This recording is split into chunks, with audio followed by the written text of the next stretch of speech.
എല്ലാവർക്കും നമസ്തേ. ഈ ചിത്രം കാണുക. ഇത് ഭൂലോക തട്ടിപ്പുകാരൻ ആൻഡോ അഗസ്റ്റിൻ എന്ന് പറയുന്ന തരികിട. ഇയാൾ നിരവധി തട്ടിപ്പ് കേസുകളിൽ പ്രതിയായിട്ടുള്ള ഒരു വ്യക്തിയാണ്. ഇയാൾ നമ്മുടെ സ്വാതന്ത്ര്യദിനത്തിൻ്റെ ആഗസ്റ്റ് 15-ന് രാത്രി 8 മണിക്കുള്ള മീറ്റ് ദ എഡിറ്റേഴ്സ് എന്ന ഒരു പരിപാടിയിൽ പങ്കെടുത്തുകൊണ്ട് ഇന്ത്യൻ പ്രധാനമന്ത്രിയെയും BJP, RSS ഉൾപ്പെടെയുള്ള ദേശീയ പ്രസ്ഥാനങ്ങളെ വളരെ മോശമായിട്ട് അധിക്ഷേപിച്ചുകൊണ്ടുള്ള ഒരു പരിപാടി നടത്തിയിരുന്നു. അയാളുടെ വാക്കുകൾ ബ്രിട്ടീഷുകാരൻ്റെ കൂടെ നിന്ന് നേതാജിയുടെ സൈന്യത്തിനെതിരെ ആളെ റിക്രൂട്ട് ചെയ്ത സവർക്കറെ ഉയർത്തുകയും ചെയ്യുന്നതിലൂടെ പുതിയൊരു രാഷ്ട്ര നിർമ്മിതി, പുതിയൊരു കഥ നിർമ്മിക്കാനാണ് BJP മോദിയും ശ്രമിക്കുന്നത്. അതിനകത്തുള്ളൊരു പ്രശ്നം അത് അവരുടെ ഗതികേടാണ്. ഒരു വീർ സവർക്കറെ മാത്രമേ കിട്ടാനുള്ളൂ. ഇന്ത്യയുടെ 100 വർഷത്തെ സ്വാതന്ത്ര്യ സമര ചരിത്രത്തിൽ അവർക്ക് തപ്പിയെടുക്കാൻ പറ്റുന്ന ആകെ ഒരു സാധനം ഈ പാഴ്ചരക്കായിപ്പോയി. അത്രേ ഉള്ളൂ. ശ്രീ ആൻഡോ, സമരസേനാനികൾക്ക് അപമാനമാണോ? തീർച്ചയായിട്ടും അപമാനമാണെന്നുള്ളതാണ് എൻ്റെ അഭിപ്രായം. ഇന്ത്യയുടെ ചരിത്രത്തിലെ കോൺഗ്രസ് ഭരണകാലത്തെല്ലാം നമ്മൾ ഈ കേന്ദ്ര പദ്ധതികളുടെയൊക്കെ പേര് നോക്കിയാൽ രാജീവ് ഗാന്ധി, പിന്നെ മഹാത്മാഗാന്ധി, ഇന്ദിരാഗാന്ധി എന്നൊക്കെയാണ് കാണാൻ കഴിയുക. അപ്പോൾ അത് ശേഷം ഈ BJP സർക്കാരിൻ്റെ അധികാരത്തിൽ വന്നതിന് ശേഷം ഈ ദീനദയാൽ ഉപാധ്യായ, പിന്നെ അത് അങ്ങനെ ഒരു നമുക്കൊരു പരിചയമില്ലാത്ത പോലെ ഒരു പേരുകളാണ് കാണുന്നത്. നമുക്ക് എവിടെയും അറിയില്ല, ആൾക്കാർക്ക് അറിയില്ല ഇതാരാണ് എന്താണെന്നൊന്നും. വീര സവർക്കർ എന്നൊക്കെ പറയും. അപ്പോൾ ഇതിൻ്റെ ഭാഗമായിട്ട് നമ്മൾ ഗൂഗിളിൽ കയറി സെർച്ച് ചെയ്താൽ നമുക്ക് കാണാം ഇവർ ഈ രാജ്യത്തിന് എന്തൊരു കോൺട്രിബ്യൂഷൻ ആണെന്നിട്ട്. അപ്പം ഈ മഹാത്മാഗാന്ധിനെക്കുറിച്ചും ഇന്ദിരാഗാന്ധിനെക്കുറിച്ചും ജവഹർലാൽ നെഹ്റുവിനെ കുറിച്ചൊന്നും മലയാളി ഇന്ത്യനെ ആരും പഠിപ്പിക്കേണ്ട കാര്യമില്ല, ജനങ്ങളെ പഠിപ്പിക്കേണ്ട കാര്യമില്ല. പക്ഷെ അതുപോലെ തന്നെയാണ് ഈ വീര സവർക്കർ ആരാണ് എന്നുള്ളത് നമുക്ക് ഒരു കാര്യം അറിയില്ലെങ്കിൽ, ഈ ആളെ അറിയില്ലെങ്കിൽ നമ്മളെന്താ ചെയ്യുക? സാധാരണ ഗൂഗിളിൽ കയറി സെർച്ച് ചെയ്യും. ഗൂഗിളിൽ കയറി സെർച്ച് ചെയ്താൽ കാണിക്കുന്ന വീര സവർക്കർ എന്ന് അടിച്ചു കൊടുത്തിട്ടുണ്ടെങ്കിൽ ഗാന്ധിവാദത്തിൽ 5-ാം പ്രതി, അവരെ ഒന്നാമത്തെ പിന്നെ കോൺട്രിബ്യൂഷൻ ഇന്ത്യയുടെ. രണ്ടാമത്തത് ബ്രിട്ടീഷുകാരെ കൂടെ നിന്നിട്ട് അവർക്ക് 7 കത്തെഴുതി, ഞാനൊന്നും ചെയ്തില്ല, കാല് പിടിച്ച് എന്നെ ഇറക്കി വിട്ടിട്ടുണ്ട്, ഞാൻ ഇന്ത്യയിലെ ഹിന്ദുക്കളെ മുഴുവൻ നിങ്ങൾക്ക് വേണ്ടി, ഞാനൊരു ഹിന്ദുവാണ്, ഞാൻ കൂടാതെ ഇന്ത്യയിലുള്ള ഹിന്ദുക്കളെ മുഴുവൻ പിന്തുണയും നിങ്ങൾക്ക് തരാം എന്ന് പറഞ്ഞ ഒരു വീർ സാവർക്കറിനെ കുറിച്ചിട്ടാണ് നമുക്ക് കാണാൻ കഴിയുക. അപ്പോൾ അതിൻ്റെ അർത്ഥം എന്ന് പറയുന്നത് BJPക്ക് ഈ സ്വാതന്ത്ര്യ സമരവുമായി ബന്ധപ്പെട്ടിട്ട് ജിമ്മി സാർ പറഞ്ഞ പോലെ ഒരാളെ പോലും മുന്നോട്ട് വയ്ക്കാനില്ല എന്നുള്ളതാണ്. അപ്പം ഇതിൻ്റെ ഒരു അർത്ഥം എന്ന് പറയുന്നത് എന്താണ്? ഈ BJP ഇന്ന് പുറത്തുവിട്ട ഫോട്ടോ ഉണ്ടല്ലോ, ഈ പെട്രോളിയം വകുപ്പ് പുറത്തുവിട്ട ഫോട്ടോ, അതിൻ്റെ അകത്ത് എന്തെങ്കിലും ആത്മാർത്ഥ ഇവർക്ക് ഉണ്ടായിരുന്നെങ്കിൽ മഹാത്മാഗാന്ധിയും വീർ സവർക്കർ മുഖാമുഖം നിൽക്കുന്ന ഒരു ഫോട്ടോ ആയിരുന്നു കൊടുക്കേണ്ടിയിരുന്നത്. അല്ലാതെ അദ്ദേഹത്തിൻ്റെ മേലെ കയറ്റി വെക്കാൻ വേണ്ടിയിട്ട് ഈ വീർ സവർക്കറിൻ്റെ എന്ത് മാനദണ്ഡമാണ് ഇവർ കണ്ടെത്തിയെന്നുള്ളതാണ് അതിൻ്റെ ഏറ്റവും പ്രധാനപ്പെട്ട കാര്യം. ഈ BJPയുടെ കാര്യം പറയുമ്പോൾ എന്താ, വീർ സവർക്കർ ഈ ബീരുക്കട പണിയാണല്ലോ എന്നും എടുത്തിട്ടുള്ളത്. ഞാൻ എന്നെ സ്വന്തമായിട്ട് പറയുകയാണ്, ദിലീപിൻ്റെ സിനിമയിൽ പറയുന്ന പോലെ വിമൽ കുമാറെ എന്ന് വിളിക്കുന്ന ഒരവസ്ഥയാണ്. കാരണം എന്തുകൊണ്ടാണ്? പുള്ളി തന്നെ ബുക്ക് എഴുതിയിട്ട് എന്ത് പറയും, പുള്ളി തന്നെ അത് എഴുതിയിട്ട് 2 പ്രാവശ്യം ആരാണ് എഴുതിയത് അറിയില്ല, ആർക്കും അറിയില്ല ആരാ എഴുതിയെന്ന്. അതിന് ശേഷം അത് എഴുതിയത് ആരാന്ന് കണ്ടെത്തി കഴിയുമ്പോൾ എന്ത് സംഭവിക്കും? അത് ആര് തന്നെയാണ്? വീർ സവർക്കർ തന്നെയാണ് ആ ബുക്ക് എഴുതിയിരിക്കുന്നത്. ആരാണ്? അത് മറച്ചു വെക്കാണ്, അത് ആരാണെന്ന് പറയുന്നില്ല, അത് മറച്ചു വെച്ചുകൊണ്ടിരിക്കുകയാണ്. അതിനുശേഷം ആ ബുക്ക് എഴുതിയിട്ട് വീർ സവർക്കറിൻ്റെ ജീവചരിത്രം എഴുതി പുറത്തേക്ക് വിടുകയാണ്. അപ്പോൾ എന്നിട്ട് സ്വന്തം പേര് സ്വീകരിച്ചു, വീർ സവർക്കർ എന്ന്. അപ്പം വീർ തന്നെ ഞാൻ ധീരനാണെന്ന് പറയുകയും ബ്രിട്ടീഷുകാരെ കാല് പിടിക്കാൻ പോകുന്ന അവസ്ഥയാണ് പൊതുവായിട്ടുള്ളത്. അപ്പം RSSകാരെ സംബന്ധിച്ചിടത്തോളം, BJPക്കാരെ സംബന്ധിച്ചിടത്തോളം ഗാന്ധിജി എന്ന് പറയുന്നത് പേടി സ്വപ്നമാണ്. ഗാന്ധിജി ജീവിച്ചിരുന്ന കാലത്തും മരിച്ച കാലത്തും ഒക്കെ സംഭവിച്ചൊരു കാര്യം എന്ന് പറയുകയാണെങ്കിൽ ഹിന്ദുക്കളുടെ മൊത്തം കച്ചവടം ഏറ്റെടുക്കാൻ വേണ്ടി BJPക്കാരെ RSSകാരെ സമ്മതിച്ചിട്ടില്ല എന്നുള്ളതാണ്. ഹിന്ദുക്കളുടെ പാർട്ടിയാണ്, ഹിന്ദുക്കൾ ഞങ്ങളുടെ ആൾക്കാരാണെന്നൊന്നും പറയാൻ ഗാന്ധിജി സമ്മതിച്ചില്ല. ഗാന്ധിജി പറഞ്ഞത് ഞാൻ ഹിന്ദുവാണ് എന്നിരിക്കൽ തന്നെ അവർ ന്യൂനപക്ഷത്തിന് വേണ്ടി പോരാടുകയാണ് ചെയ്തത്. മനസ്സിലായി? അതുകൊണ്ട് RSSനെ കൊണ്ടോ BJPനെ കൊണ്ടോ ഹിന്ദുക്കളുടെ ഒരു മൊത്തക്കച്ചവടം ഏറ്റെടുക്കാൻ വേണ്ടി സമ്മതിച്ചിട്ടില്ല എന്നുള്ളതാണ്. അപ്പം കേരളത്തെ സംബന്ധിച്ചിടത്തോളം, ഇന്ത്യയെ സംബന്ധിച്ചിടത്തോളം സ്വാതന്ത്ര്യ സമരം എന്താണെന്ന് ഒരു ധാരണയില്ലാത്ത ആൾക്കാരാണ് RSSകാരും BJPക്കാരും. അവർ ചെയ്ത് കൂടുന്ന പ്രവൃത്തി അതുപോലെ തന്നെയാണ്. അപ്പം കേരളത്തെ സംബന്ധിച്ചിടത്തോളം, ഇന്ത്യയെ സംബന്ധിച്ചിടത്തോളം എല്ലാ സമയത്തും RSSും BJPയും ചെയ്തുകൊണ്ടിരിക്കണം. ഇനിയിപ്പോൾ ഒരു ജിമ്മി സാർ നേരത്തെ പറഞ്ഞ പോലെ ഒരു 80 വർഷം കഴിഞ്ഞാൽ മോദിയാണ് ഇന്ത്യൻ ഉണ്ടാക്കിയെന്ന് പറയും ഇവർ. മോദിയാണ് ഇന്ത്യയിൽ ഉണ്ടാക്കിയത്, മോഡിയാണ് ഈ കാര്യങ്ങൾ മുഴുവൻ ചെയ്തത്, മോഡിയാണ് ഇവിടെ സ്വാതന്ത്ര്യം കൊണ്ടുവന്നത്. അത് പറയാൻ വേണ്ടിയിട്ടാണ് ഇത് കൊണ്ടുവരുന്നത്. അപ്പം ഇപ്രാവശ്യം എന്ത് ചെയ്തു? ഗാന്ധിജീൻ്റെ മേലെ വീർ സവർക്കറിനെ വെച്ചു.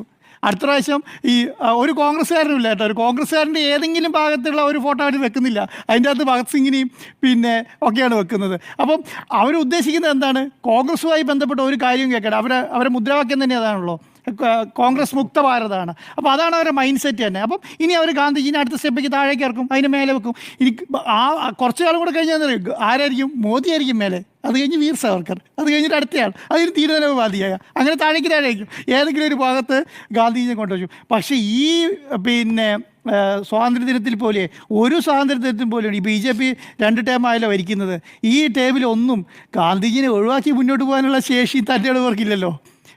അവിടെയും വെക്കേണ്ടി വരുന്നുണ്ട് ഗാന്ധിജിനെ ഒഴിവാക്കാനുള്ള തൻ്റെ ഇടവർക്കില്ല എന്നുള്ളതാണ്. അപ്പം ഇന്ത്യയെ സംബന്ധിച്ചിടത്തോളം ഇതുപോലൊരു അവസ്ഥ എത്തിയിട്ടില്ല എന്നുള്ളതാണ്. 5 പതിറ്റാണ്ടാണ് ഇന്ത്യയിലെ ജനങ്ങൾ ഇവരെ മാറ്റി നിർത്തി കേട്ടോ. സ്വാതന്ത്ര്യം കിട്ടിയിട്ട് 5 പതിറ്റാണ്ട് ഈ ആൾക്കാരെ ഈ വർഗത്തെ അടുപ്പിച്ചിട്ടില്ല എന്നുള്ളതാണ്. എന്തുകൊണ്ടാണ്? ഗാന്ധിവധത്തിൻ്റെ ആളെയാണ് ഇവർ കൊണ്ടത് ഗാന്ധിയുടെ മേലെ പ്രതിഷ്ഠിച്ചിരിക്കുന്നത്. നമ്മുടെ നാട്ടിലൊക്കെ ഇങ്ങനെ രണ്ടുപേരുള്ള വലിയ രീതിയിൽ ശത്രുത ഉണ്ടെന്ന് വെച്ചു, ആ ശത്രുക്കളെ ഒന്നിച്ച് വെക്കാറില്ലല്ലോ, മേലെയും താഴെയായിട്ട് വെക്കുമോ? നോർമൽ കാര്യത്തിലാണ് ഞാൻ പറയുന്നത്. അപ്പോൾ ഗാന്ധിജീനെ മേലെ ഇവർക്ക് ഒരു തൻ്റെ ഇടം ആലോചിച്ച് ഗാന്ധിജീനെ മേലെ കൊണ്ടുപോയിട്ട് വീർ സാവർക്കറിനെ വെക്കാനുള്ളൊരു സാഹചര്യം. നമ്മൾ ഇപ്പോൾ പറയല്ലോ പാർലമെൻറ്റിൽ കൊണ്ട് ദണ്ട് വെച്ച പോലെയാണ്. ഇതാണ് ഇനി ദണ്ടാണ് ഭരിക്കുക എന്ന് പറയുന്ന പോലെയാണ്. ഇവരങ്ങനെ തീരുമാനിക്കുകയാണ് ഇങ്ങനെയാണ് സംഭവം, ഇനി ഇങ്ങനെയാണ് എന്നുള്ളത്. അപ്പോൾ ഇന്നത്തെ ഒരു കാലത്തിൻ്റെ അപേക്ഷിച്ച്, ഞാനത് നേരത്തെ പറഞ്ഞത്, ഇന്നത്തെ കാലം അപേക്ഷിച്ചിട്ട് ഗൂഗിൾ എപ്പോഴും അപ്ഡേറ്റ് ചെയ്തുകൊണ്ടിരിക്കുകയാണല്ലോ. ഗൂഗിൾ ഈ അപ്ഡേറ്റ് ചെയ്തുകൊണ്ടിരിക്കുമ്പം ഇനി 1947 ശേഷമുള്ളതൊക്കെ കളയും അവർ. അത് കഴിഞ്ഞ് കുറച്ച് കഴിയുമ്പോൾ 50 ശേഷമുള്ളത് കളയും, അത് കഴിഞ്ഞ് 70 ശേഷം, അതിന് 2000 മുമ്പിലെ ശേഷം, 2000 ശേഷമുള്ളത് പോയി കഴിഞ്ഞാൽ പിന്നെ മോഡിനെ കുറിച്ച് മാത്രം പറഞ്ഞാൽ മതിയല്ലോ. അതിനെക്കുറിച്ച് ഇന്ത്യ ഉണ്ടാക്കിയത്, ഇന്ത്യ ഡെവലപ്പ് ചെയ്തത്, ഗ്ലോബൽ സംവിധാനത്തിൻ്റെ അത് ഇന്ത്യനെ 1ാം സ്ഥാനത്ത് എത്തിച്ച്, ഇതൊക്കെ ആയിരിക്കും പറയുക. അപ്പോൾ പിന്നെ ബ്രിട്ടീഷുകാരുണ്ടാവില്ല, ബ്രിട്ടീഷുകാരൻ്റെ പ്രശ്നമില്ലെങ്കിൽ പിന്നെ ഗാന്ധിജി ഇല്ല, സ്വാതന്ത്ര്യ സമരമില്ല, ഈ പ്രശ്നങ്ങളൊന്നുമില്ലല്ലോ. അപ്പോൾ ഇതാണ് ഇവരുടെ മുന്നിലുള്ളത്. അപ്പോൾ ഇന്ത്യയെ സംബന്ധിച്ചിടത്തോളം ഇതുപോലൊരു അവസ്ഥ എത്തിയിട്ടില്ല എന്നുള്ളത്, ഇത്ര മോശം ഒരു സാഹചര്യത്തിലേക്ക് വന്നിട്ടില്ല എന്നുള്ളതാണ്. അപ്പം എപ്പോഴും നമ്മൾ മനസ്സിലാക്കേണ്ട ഒരു കാര്യം, ഇന്ത്യയിലുള്ള ചരിത്രം പഠിക്കുന്നവർ ഇന്ത്യയിലുള്ളിടത്തോളം കാലം ഗാന്ധിജീനെ ഇവർക്ക് ഒഴിവാക്കാൻ കഴിയില്ല, ഗാന്ധിജീനെ ഇവർക്ക് മാറ്റി നിർത്താൻ കഴിയില്ല. അത് മാറ്റി നിർത്താൻ ഇവർ വിചാരിക്കുന്നുണ്ടെങ്കിൽ അത് നടക്കില്ല എന്നുള്ളതിൻ്റെയാണ് ഇന്നത്തെ കേരളത്തിലെ ഇന്ത്യയിലെ മാധ്യമങ്ങൾ ഇത് ചർച്ച ചെയ്യുന്നത്. അല്ലെങ്കിൽ ഇതാരെയും ചർച്ച ചെയ്യോ? എന്നിട്ട് ഇവർ വന്ന് പറയുന്നത് എന്താ? സ്വാതന്ത്ര്യദിനത്തിന് RSSനെ പറയുകയാണ്, വേറെ ഏതെങ്കിലും ദിവസത്തിൽ പറയുകയാണെങ്കിൽ രസമുണ്ട്. സ്വാതന്ത്ര്യത്തിൽ RSSൻ്റെ കോൺട്രിബ്യൂഷൻ എന്താ? എന്ത് കോൺട്രിബ്യൂഷൻ RSS സ്വാതന്ത്ര്യത്തിന് ചെയ്തിട്ടുള്ളത്? അതുമായി ബന്ധപ്പെട്ട് 100 വർഷത്തെ പാരമ്പര്യം പറയുന്നുണ്ടല്ലോ. 100 വർഷം കൊണ്ട് RSS എന്താ ചെയ്തിട്ടുള്ളത്? ജനസംഖ്യ ഇന്ത്യക്ക് വേണ്ടിയിട്ട് എന്താ ചെയ്തിട്ടുള്ളത്? ഒന്നും ചെയ്തിട്ടില്ല എന്നുള്ളതാണ്. അപ്പം ഇത്രയും വർഷം വരെ ഒന്നും മാറ്റി നിർത്തിയെന്ന് മാത്രം ആലോചിച്ചാൽ മതി. പിന്നെ എന്താണ്, ഇവരുടെയൊക്കെ കാലം കഴിഞ്ഞു, അവരൊരു സംവിധാനം കഴിഞ്ഞ് കഴിയുമ്പോൾ പിന്നെയും ഇവർ ഹിന്ദുത്വ രാഷ്ട്രീയം പൊക്കിക്കൊണ്ടുവന്ന് തീവ്ര ഹിന്ദുക്കൾ, മൃദുത്വ ഹിന്ദുത്വം ഒക്കെ പറഞ്ഞിട്ടാണല്ലോ പിന്നെ അധികാരത്തിൽ വരുന്നത്. ഇപ്പോഴും ചർച്ച ചെയ്യുന്ന അങ്ങനെയാണല്ലോ, തീവ്ര ഹിന്ദു കാര്യങ്ങൾ പറഞ്ഞിട്ടാണല്ലോ ഈ ചർച്ച ചെയ്ത് പോകുന്നത്. അപ്പോൾ ഇന്നത്തെ ഒരു അവസ്ഥ എന്ന് പറയുന്നത്, പ്രധാനമന്ത്രി തന്നെ വന്നിട്ടൊരു പ്രസംഗത്തിൽ പറയുകയാണ് RSSനെ കുറിച്ചിട്ട്, ഏതിനാണ്? സ്വാതന്ത്ര്യ സമരത്തിനെ കുറിച്ച് പറയുകയാണ്. എന്നിട്ട് അതിനെ കണക്ട് ചെയ്യുന്നൊരു കാര്യമില്ല കേട്ടോ. ഈ RSSനെ കുറിച്ച് ഇത് പറയുന്നുണ്ടെങ്കിലും സ്വാതന്ത്ര്യ സമരവുമായി ബന്ധപ്പെട്ട് എന്തെങ്കിലും കാര്യം കണക്ട് ചെയ്യുന്നുണ്ടോ? ഒരു കാര്യം കണക്ട് ചെയ്യുന്നില്ല എന്നുള്ളത്. അപ്പം ഇത് നമ്മൾ മനസ്സിലാക്കേണ്ടത്, ഗാന്ധിജിനെ ഒഴിവാക്കി കൊണ്ടുപോകാനൊന്നും വിചാരിക്കേണ്ട. കാരണം എന്താണ്? ഇന്ത്യയിലെ ജനങ്ങൾ ചരിത്രം അറിയാവുന്നവരാണ്, ചരിത്രത്തെക്കുറിച്ച് നല്ല ധാരണയുള്ള. വീർ സാവർക്കറിനെ കുറിച്ച് ഇന്ത്യയിലെ ജനങ്ങൾക്ക് നല്ല ധാരണയുണ്ട്. ഇദ്ദേഹം എന്താണ് ചെയ്തെന്നും ബ്രിട്ടീഷുകാരുടെ കാലം നോക്കിയെന്ന് പറയുന്നത് അവസ്ഥയിലേക്ക് കൊണ്ട് എത്തിച്ചതാരാ? അത് മുഴുവൻ ഡാറ്റയായിട്ടുണ്ട്. അത് മാത്രമല്ല, അദ്ദേഹം തന്നെ സ്വന്തം ബുക്ക് എഴുതിയിട്ട് ഞന്നെ വീർ സാവർക്കെന്ന് ഞാനാണ് പറയുന്നതെന്നും കൂടെ ഉള്ളത് ജനങ്ങൾക്കറിയാം. അപ്പം ഇതെന്നും ചർച്ച ചെയ്തുകൊണ്ടിരിക്കും. ഇവരെന്ന് ഗാന്ധിജിനെ താഴേക്ക് ഇറക്കുന്നോ അന്നെല്ലാം ഇവർ ചർച്ച ചെയ്യാനിട്ട് കൊടുക്കുന്നത് വീർ സാവർക്കറിൻ്റെ ബ്രിട്ടീഷുമായിട്ടുള്ള ചങ്ങാത്തായിരിക്കും. അതായിരിക്കും ഇനി നടക്കാൻ പോകുന്നത്. അപ്പോൾ ഗാന്ധിജിനെ ഒഴിവാക്കാം എന്നുള്ള ഇവരുടെ സ്വപ്നം മാത്രമായിരിക്കും എന്നുള്ളതാണ് എൻ്റെ അഭിപ്രായം. ഇയാൾ പറഞ്ഞതൊക്കെ നിങ്ങൾ കേട്ട് കാണുമല്ലോ. ശരിക്ക് മലയാളം ശരിക്ക് പദപ്രയോഗം നടത്താൻ അറിയാത്ത ഒരു വ്യക്തിയാണെന്നുള്ള കാര്യം നിങ്ങൾക്ക് മനസ്സിലായിട്ടുണ്ട്. ഇയാളാണ് ഈ റിപ്പോർട്ടർ ചാനലിൻ്റെ മേധാവി എന്ന് പറയുന്നത്. ആ ചാനലിൻ്റെ ഉടമ എന്ന ആ ഒരു സ്ഥാനം വെച്ചുകൊണ്ടാണ് ഇയാൾ എഡിറ്ററായിട്ട് വന്നിരുന്ന് ഇങ്ങനെ എന്തൊക്കെയോ വിളിച്ചു പറയുന്നത്. ഇയാളുടെ യോഗ്യത നിങ്ങൾ ആദ്യം മനസ്സിലാക്കുക. നമുക്കെല്ലാം അറിയാവുന്നതാണ്, ഒരു മാംഗോ ഫോൺ എന്ന് പറഞ്ഞ് 2013 ഒരു വലിയ സംഭവങ്ങൾ ഉള്ള പത്രങ്ങളിലെല്ലാം വമ്പൻ പരസ്യം കൊടുത്തു. അമിതാഭ് ബച്ചനെയും നമ്മുടെ സച്ചിൻ തെണ്ടുൽക്കറിനെയും ബ്രാൻഡ് അംബാസഡർമാരാണ് എന്ന് പറഞ്ഞ് പരസ്യം കൊടുത്ത് നിരവധി ആളുകളെ പറ്റിച്ച്, ഈ ഇല്ലാത്ത കമ്പനിയുടെ പേരിൽ നിരവധി ആൾക്കാർക്ക് ഫ്രാഞ്ചൈസി കൊടുത്തു. കമ്പനിയുടെ ഫ്രാഞ്ചൈസി കൊടുത്ത് അവരിൽ നിന്ന് ലക്ഷക്കണക്കിന് പണമാണ് ഇയാൾ തട്ടിയെടുത്തത്. എന്നിട്ട് അതിൻ്റെ പേരിൽ കേസൊക്കെ ആയപ്പോൾ അങ്ങനെ ഒരു സംഭവം മുന്നോട്ട് പോയില്ല. അതായത് ഇയാളില് ആൻഡോ അഗസ്റ്റിനും ഇയാളുടെ സഹോദരങ്ങളായ ജോസ് കുട്ടി അഗസ്റ്റിനും റോജി അഗസ്റ്റിനും കൂടെ ചേർന്നാണ് ഈ തട്ടിപ്പുകളെല്ലാം നടത്തിയത്. അങ്ങനെ കുറെ ജനങ്ങളെ പറ്റിച്ച പണം. അതിനു മുമ്പ് 2012 ഏഷ്യൻ മോട്ടോഴ്സ് എന്ന് പറയുന്ന ഒരു കമ്പനിയുടെ, അതായത് AMW എന്ന് പറയുമ്പോൾ വലിയ ട്രക്കുകളൊക്കെ ഉണ്ടാക്കുന്ന ഒരു കമ്പനിയാണ് ഏഷ്യൻ മോട്ടോഴ്സ്. അതിൻ്റെ പേരിലും നിരവധി തട്ടിപ്പുകൾ നടത്തിയ വ്യക്തികളാണ് ഈ ആൻഡോ അഗസ്റ്റിനും സഹോദരങ്ങളും. അതിൻ്റെ പേരിലും കേസുകളുണ്ട്. അതിൻ്റെ വസ്തുക്കൾ, ഇല്ലാത്ത കമ്പനിയുടെ വസ്തുക്കൾ പണയം വെച്ച് SBTയിൽ നിന്ന് 13 കോടിയും ബാങ്ക് ഓഫ് ബറോഡയിൽ നിന്ന് 2.68 കോടി രൂപയും അയാൾ അവിടെ തട്ടിച്ച കേസും അയാളുടെ പേരിലുണ്ട്. പിന്നീട് കനറ ബാങ്കും ഇയാൾക്കെതിരെ ഇതേപോലെ കേസ് കൊടുത്തിരുന്നു. ബാങ്കിനെ തട്ടിച്ച് പണം അവിടുന്ന് ലോൺ എടുത്തത്. ഇങ്ങനെ നിരവധി കേസുകൾ ഇയാളുടെ പേരിലുള്ള സമയത്താണ് ഈ മുട്ടിൽ മരമുറി കേസുമായിട്ട് ബന്ധപ്പെട്ട അടുത്ത കേസും ഒരുപാട് കർണാടകയിൽ ഉൾപ്പെടെ, കേരളത്തിൽ മാത്രമല്ല കർണാടകയിൽ ഉൾപ്പെടെ ഇയാളുടെ പേരിൽ കേസുകളുണ്ട്. മുട്ടിൽ മരമുറി, സർക്കാരിൻ്റെ മരങ്ങൾ, കോടികൾ വിലമതിക്കുന്ന മരങ്ങൾ മുറിച്ച് കടത്തിക്കൊണ്ടുപോയ കേസും ഇയാളുടെ പേരിൽ വരുന്നത്. ഇതിനകത്തിലൊരു ചിത്രം നിങ്ങൾ നോക്കുക. ഇയാളെ പോലീസ് അറസ്റ്റ് ചെയ്തുകൊണ്ട് പോകുന്ന, ഇയാളെ സഹോദരങ്ങളെ അറസ്റ്റ് ചെയ്തുകൊണ്ട് പോകുന്ന ആ ചിത്രം, ആ പോലീസിന്റെ വാഹനത്തിൽ, വലിയ വാഹനത്തിൽ ഇയാളെ അറസ്റ്റ് ചെയ്തുകൊണ്ട് പോകുന്ന ചിത്രങ്ങൾ ഇത് കാണാം. ഇയാൾക്ക് മാധ്യമമായിട്ടുള്ള ബന്ധം എന്ന് പറയുന്ന ഈ ഒരു ഇതാണ്. ഇയാളെ അറസ്റ്റ് ചെയ്തുകൊണ്ട് പോകുന്ന സമയത്ത് മാധ്യമപ്രവർത്തകർ ചെന്ന് വാർത്ത എടുക്കുക എന്നുള്ള ഇതേ ഉള്ളൂ. അയാൾ സ്വാതന്ത്ര്യ സമരത്തിൽ പങ്കെടുത്തതിനോ അല്ലെങ്കിൽ മറ്റെന്തെങ്കിലും സാമൂഹ്യമായിട്ടുള്ള പ്രശ്നങ്ങളിൽ പങ്കെടുത്തതിനോ അല്ല ഇയാൾ അറസ്റ്റ് ചെയ്യപ്പെട്ട് ഇങ്ങനെ ജയിലിലാവുന്നത്. ഇതേപോലെ തട്ടിപ്പ്, ഈ കൊള്ളയം നടത്തിയതിൻ്റെ പേരിൽ അറസ്റ്റ് ചെയ്യപ്പെട്ട് ജയിലിലായവനാണ് ഈ ആൻഡോ അഗസ്റ്റിൻ. ഇവനാണ് വന്നിരുന്ന് നമ്മുടെ പ്രധാനമന്ത്രിയെയും BJPയെയും വീർ സവർക്കറിനെയും അതേപോലെ ദേശീയ പ്രസ്ഥാനങ്ങളെയെല്ലാം അധിക്ഷേപിച്ച് സംസാരിക്കുന്നത്. അവന്റെ യോഗ്യത എന്ന് പറയുന്നത് നേരത്തെ പറഞ്ഞ പോലെ തട്ടിപ്പും ഇതേപോലുള്ള പരിപാടികൾ മാത്രമാണെന്നുള്ള ഞാൻ നേരത്തെ പറഞ്ഞിരുന്നു. ഈ വ്യക്തിയുടെ ഈ മീറ്റ് ദ എഡിറ്റേഴ്സ് പരിപാടി കാണുമ്പോൾ നമ്മുടെ മാധ്യമരംഗം തന്നെ എന്തുമാത്രം മലീമസമായി എന്നുള്ള കാര്യത്തെക്കുറിച്ച് നമ്മൾ ചിന്തിക്കുക. ഞാനൊരു 10-18 വർഷത്തിൽ കൂടുതൽ ഒരു പത്രത്തിന്റെ റിപ്പോർട്ടറായിട്ട് തന്നെ, 2-3 പത്രങ്ങളുടെ റിപ്പോർട്ടറായിട്ട് തന്നെ മാധ്യമ പ്രവർത്തന പരിചയമുള്ള ആളാണ് ഞാൻ. അപ്പോൾ അതിൻ്റെ ഒരു മാന്യത എന്തെന്ന് എനിക്കറിയാം. പക്ഷേ ഇതുപോലുള്ള ഈ കള്ളന്മാർ ഇതേപോലെ ഒരു മാധ്യമ സ്ഥാപനം വിലയ്ക്ക് വാങ്ങിയിട്ട് അതിൻ്റെ മാധ്യമപ്രവർത്തകനായിട്ട് വന്നിരുന്ന് ഇതേപോലുള്ള ജൽപ്പനങ്ങൾ നടത്തുമ്പോൾ എനിക്ക് തന്നെ മാനസികമായിട്ട് ഭയങ്കരമായിട്ട് അവജ്ഞ തോന്നിയിട്ടുണ്ട് ഈ മാധ്യമ രംഗത്തെക്കുറിച്ച്. അത്രമാത്രം മലീമസമായിരിക്കുന്നു. ഇവനും ഇപ്പോൾ എനിക്ക് തോന്നുന്നത് KUWJയുടെ മെമ്പർഷിപ്പ് കൊടുത്തു കാണും. ഇവന്റെ കൂടെ ഇരിക്കുന്ന ബാക്കിയുള്ളവരൊക്കെ ജേർണലിസവും കഴിഞ്ഞ് മാധ്യമപ്രവർത്തന രംഗത്ത് വളരെയേറെ പരിചയമുള്ളവരാണ്. അവരെ നമുക്ക് മാധ്യമപ്രവർത്തകരായിട്ട് കണക്ക് കൂട്ടാം. പക്ഷേ ഇവനെ പ്രൊജക്റ്റ് ചെയ്യാൻ വേണ്ടി ഇവൻ ഇങ്ങനെ തട്ടിച്ചും വെട്ടിച്ചും ഉണ്ടാക്കിയ പണം കൊടുത്ത് ഈ റിപ്പോർട്ടർ ചാനൽ വാങ്ങുന്നു.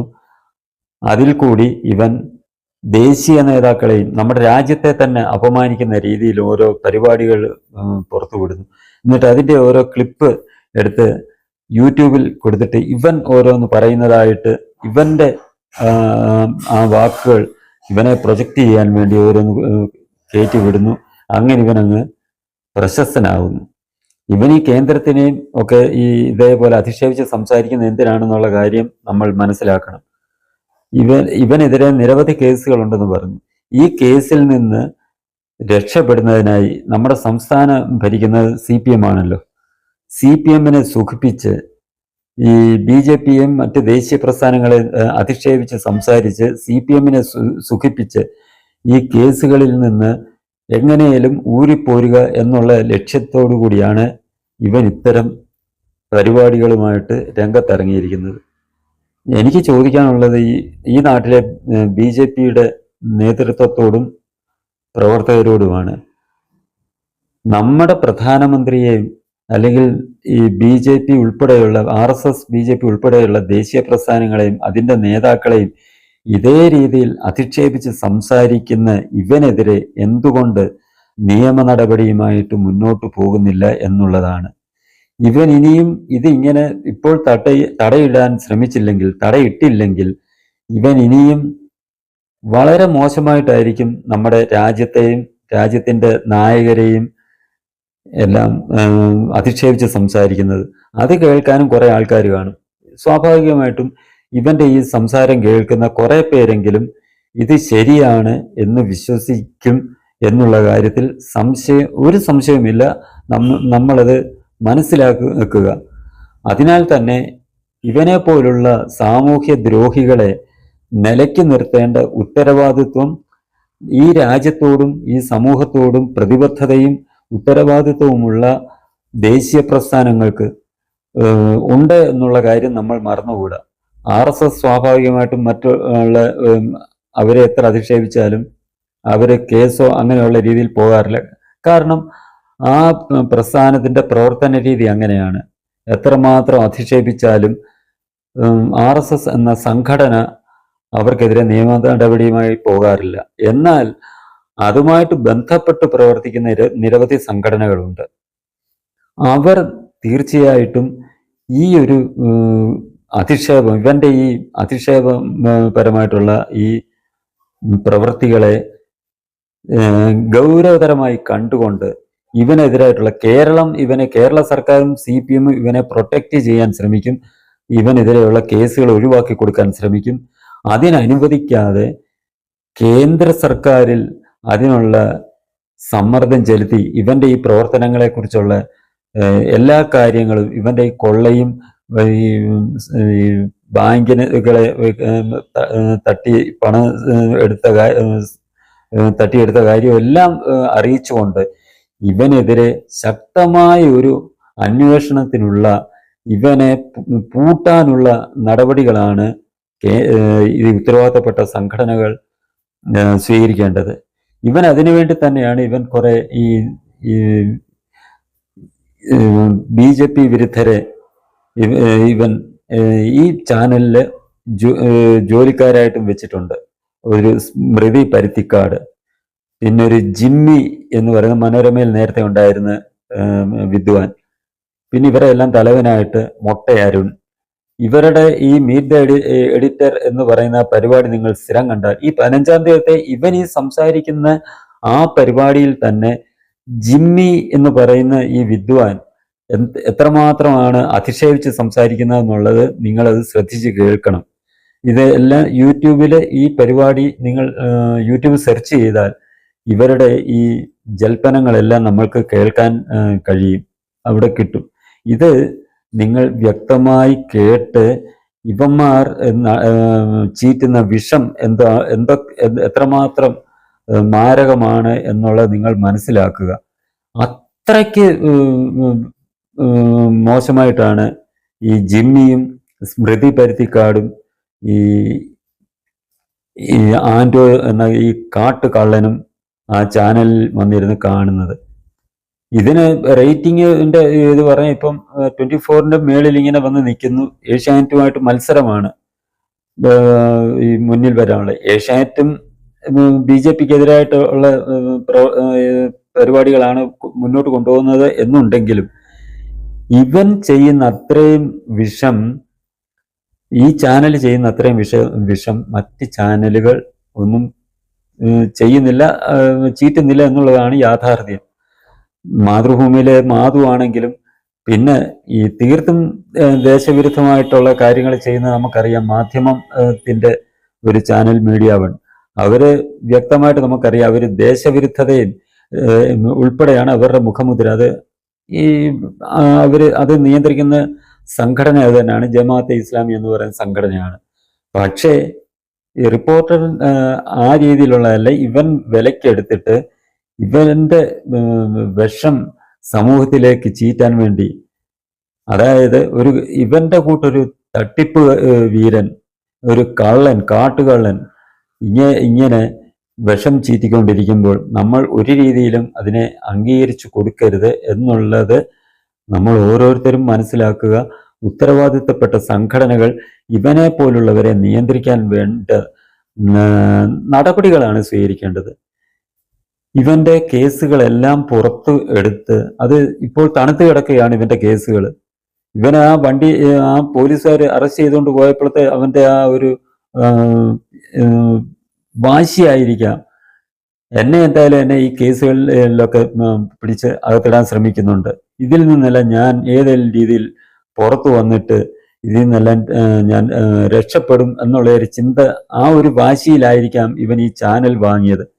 സ്വാഭാവികമായിട്ടും ഒരു മാധ്യമ സ്ഥാപനമാണെങ്കിൽ അതിൻ്റെ ഉടമകൾക്ക് നേരെ നടപടികൾ സ്വീകരിക്കാൻ ഭരണകർത്താക്കൾക്ക് രണ്ടു വട്ടം ആലോചിക്കും. കാരണം അതിൽ കൂടി നടപടികൾ എന്തെങ്കിലും എടുത്താൽ അതിൽ കൂടി നടപടി എടുക്കുന്നവർക്കെതിരെ ഇതേപോലുള്ള പരിപാടികൾ നടത്തും. അതിന് ഉദാഹരണമാണ് ആ മുട്ടിൽ മരമുറി കേസിലോ മറ്റോ ഈ കേസെടുത്ത് പോലീസ് ഉദ്യോഗസ്ഥർക്ക് എതിരെ ഇവൻ കൊണ്ടുവന്ന ഈ വ്യാജ കേസുകളും വ്യാജ വാർത്തകളും. ഏതോ സ്ത്രീകൾക്ക് പണം കൊടുത്ത് അവരെ സ്വാധീനിച്ച് പോലീസ് ഉദ്യോഗസ്ഥർക്കെതിരെ വ്യാജ ബലാത്സംഗ കേസുകൾ ഇവൻ കൊടുപ്പിച്ചത് നമ്മുടെ എല്ലാം മുന്നിലുണ്ട്. എന്നിട്ട് അത് വലിയ വാർത്തയാക്കി അവരെ അധിക്ഷേപിച്ച് സമൂഹത്തിൽ അവരെ അധിക്ഷേപിക്കാൻ ശ്രമിച്ചത് നമ്മളെല്ലാം കണ്ടതാണ്. അതിനാൽ തന്നെ ഇത്തരക്കാരെ ഇനിയും കൂടുതൽ വളരാൻ അനുവദിക്കരുത്. നമ്മൾ പറയും ഒരു പെരയ്ക്ക് മുകളിൽ വളർന്ന് അത് സ്വർണം കായ്ക്കുന്ന വൃക്ഷമാണെങ്കിലും അത് വെട്ടിക്കളയണമെന്നാണ് പറയുന്നത്. ഇവനിപ്പം പെരയ്ക്ക് മുകളിലല്ല, നമ്മുടെ രാഷ്ട്രത്തിന് മുകളിൽ വളർന്നുകൊണ്ടിരിക്കുകയാണ്, സമൂഹത്തിന് മുകളിൽ വളർന്നു നിൽക്കുകയാണ്. ആ മരം നമ്മൾ ഇപ്പോഴെങ്കിലും വെട്ടിക്കളഞ്ഞില്ല എന്നുണ്ടെങ്കിൽ തീർച്ചയായിട്ടും അത് വളരെയേറെ സമൂഹത്തിന് വളരെയേറെ ദോഷം ചെയ്യും. അതിനാൽ തന്നെ ഇവനെതിരായിട്ടുള്ള കേസുകൾ എല്ലാം ശക്തമായി അന്വേഷിച്ച് കേന്ദ്ര ഏജൻസികളെ കൊണ്ട് തന്നെ അന്വേഷിപ്പിച്ച് ഇവന്റെ ഈ തെമ്മാടിത്തരത്തിന് ഒരു അറുതി വരുത്താൻ വേണ്ടിയുള്ള നടപടികളാണ് BJP ഉൾപ്പെടെയുള്ള ദേശീയ പ്രസ്ഥാനങ്ങൾ സ്വീകരിക്കേണ്ടത്. അതിനൊട്ടും അമാന്തം വിചാരിച്ചു കൂടാ. കാരണം അങ്ങനെ ഇവൻ എന്തെങ്കിലും പറഞ്ഞിട്ട് പോകട്ടെ എന്ന് നമ്മൾ ചിന്തിച്ചാൽ അത് ഈ സമൂഹത്തിന് വരുത്തുന്ന ഒരു ദോഷം നമ്മൾക്ക് ചിന്തിക്കുന്നതിന് അതീതമായിരിക്കും. സമൂഹത്തിന് തന്നെയല്ല, ഈ രാജ്യത്തിന് തന്നെ വളരെയേറെ ദോഷമാണ് ഇവൻ വരുത്തി വെച്ചുകൊണ്ടിരിക്കുന്നത്. ഇവന്റെ ഈ ചാനൽ വരുന്നത് ഓരോന്നും എടുത്തിട്ട് ഈ ദേശവിരുദ്ധർ വിദേശത്തിരുന്നും സ്വദേശത്തിരുന്നും നമ്മുടെ രാജ്യത്തിനെതിരായിട്ട് പ്രവർത്തിച്ചുകൊണ്ടിരിക്കുകയാണ്. ഇലക്ഷൻ കമ്മീഷൻ ഇവൻ എന്തൊക്കെയാണ് പറയുന്നത് എന്നുള്ള കാര്യം ഇവന്റെ ഈ വാക്കുകളിൽ നിന്ന് നിങ്ങൾ കേട്ട് മനസ്സിലാക്കുക.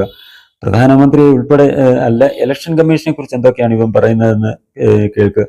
ഈ മലയാളം ശരിക്ക് സംസാരിക്കാൻ പോലും അറിയത്തില്ല. ഇത് തയ്യാറാക്കി കൊടുക്കുന്നത് ഈ പരുത്തിക്കാട് മൊട്ട ഇതുപോലുള്ളൊരു തയ്യാറാക്കി കൊടുക്കും. എന്നുവെച്ചാൽ ചാനൽ മുതലാളി ആയതുകൊണ്ട് അവർക്ക് നല്ലപോലെ പണവും കൊടുത്ത് ഇവൻ ഇത് ഒക്കെ വരുത്തി എഴുതി മേടിക്കും. അതുപോലും ശരിക്ക് അവതരിപ്പിക്കാൻ കഴിയാത്തവനാണ്. എന്നുവെച്ചാൽ അക്ഷരാഭ്യാസം എന്ന് പറയുന്നത്, ഈ നമുക്ക് സംസാരിക്കാനുള്ള കഴിവെന്ന് പറയുന്നത് നമ്മൾക്ക് സമൂഹത്തിൽ നിന്ന് ലഭിക്കുന്നതാണ്. നല്ല ആൾക്കാരുമായിട്ട് നമ്മൾ സമൂഹമായിട്ട് ഇടപെട്ട് വരുമ്പോൾ നമ്മുടെ സ്വഭാവത്തിനെയും നമ്മുടെ സംസാരത്തിനെയും എല്ലാം പരുവപ്പെടുത്തിയെടുക്കും, നമ്മുടെ വാക്കുകളെയും പരുവപ്പെടുത്തിയെടുക്കും. ഇവൻ ഇതുപോലെ തട്ടിപ്പും ഈ കൊള്ളയൊക്കെ ആയിട്ട് നടക്കുമ്പോൾ ഇവൻ അത്തരക്കാരുമായിട്ടായിരിക്കും ഇവന്റെ സഹവാസവും. അപ്പോൾ അവന്റെ വാക്കുകളും അതനുസരിച്ചാണ് പരുവപ്പെട്ടു വരുന്നത്. ഇതെല്ലാം നമ്മൾ മനസ്സിലാക്കുക. അത്രമാത്രം മോശമായിട്ടുള്ള രീതിയിലാണ് ഇവൻ സംസാരിക്കുന്നത് എന്നുള്ളത് നമ്മൾ മനസ്സിലാക്കുക.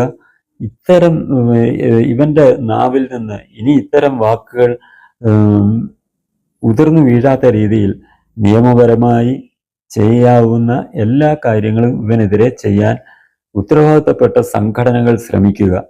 അതായിരിക്കും നമ്മുടെ ഈ സമൂഹത്തിന് ഇത്തരം സംഘടനകൾ ചെയ്യുന്ന വലിയ കാര്യം എന്നുള്ളത് മറക്കാതിരിക്കുക.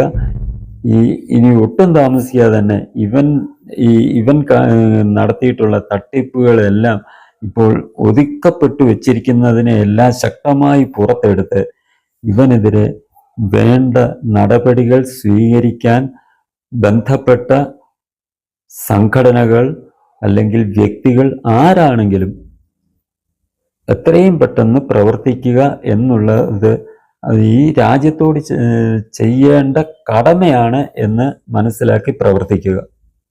ഇനി ഈ ചാനൽ സബ്സ്ക്രൈബ് ചെയ്യാനും ബെൽ ബട്ടൺ അമർത്താനും ലൈക്ക് ചെയ്ത് ഷെയർ ചെയ്യാനും മറക്കരുത്.